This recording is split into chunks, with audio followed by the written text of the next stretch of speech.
done touring the border.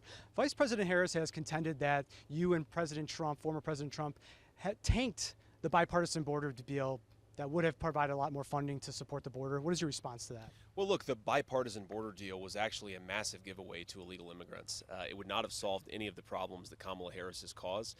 I mean, they came into the administration, they promised from day one that they would suspend deportations, that they would reinstate catch and release, that they would end remain in Mexico. They implemented these policies, and it had the intended effect of opening up the southern border. What happened is that Kamala Harris, who was the border czar, decided that this was not good politically, and so they tried to implement some new law that actually wouldn't have solved the underlying problem.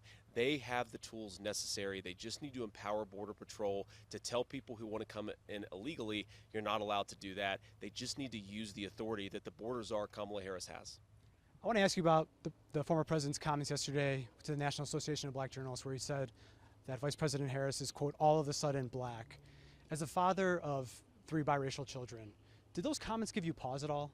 They don't give me pause at all. Look, all he said is that Kamala Harris is a chameleon. She goes to Georgia 2 days ago. She was raised in Canada. She puts on a fake Southern accent. She is everything to everybody, and she pretends to be somebody different depending on which audience she's in front of. I think it's totally reasonable for the president to call that out, and that's all he did. I mean, look, she's running as a tough-on-crime prosecutor, even though she implemented open border policies. She's saying that she wants to support the police, yet she wanted to defund the police just 3 years ago. It's totally reasonable to call out the fact that she pretends to be somebody different depending on the audience she's talking to. You used that word chameleon yesterday as well. You're someone who was an unabashed critic of the former president previously. Now you're his running mate. You're someone who has text messages out there now that say, I hate the police. Now yesterday you said, I back the blue. By your own standard, are you a chameleon?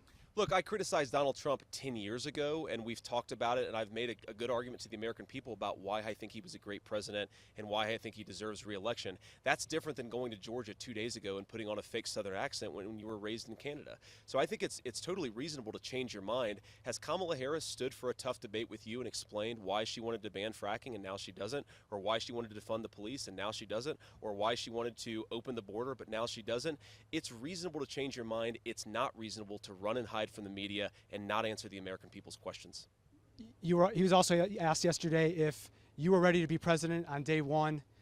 He kind of dodged the question. What do you still have to do as his running mate to prove to him that you are ready to step into that role? Well, I think Donald Trump was answering a political question, and he was answering it correctly. He said for years that who the vice president is doesn't really matter politically. Most Americans are voting either for Kamala Harris or for Donald Trump. They're not voting for the vice presidential nominee of either party.